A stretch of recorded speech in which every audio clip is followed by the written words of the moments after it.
A few posts ago, I shared a beginner-friendly retinoid routine. However, if you have sensitive skin or you notice that your skin is even more prone to irritation, here are three things that you can try to reduce the risk of irritation due to starting retinoids like retinol, retinaldehyde, or even plant-derived retinoid-like derivatives like bakuchiol. Number one, start with a very low percentage of retinoids. You don't need to start with a 1% retinol serum. You can start with much lower percentages from 0.1 to 0.3%, as well as trying other retinoid derivatives that are even more gentle than retinol, or even consider bakuchiol.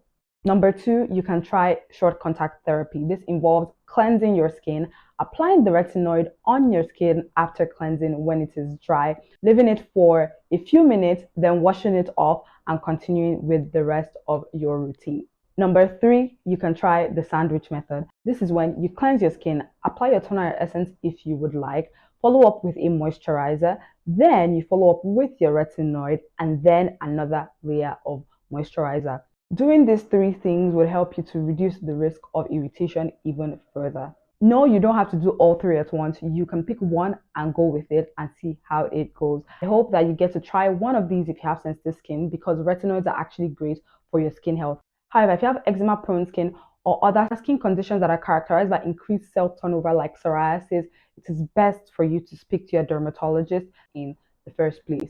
Thank you so much for watching this video. If you have any questions, I will be in the comments. Enjoy the rest of your day.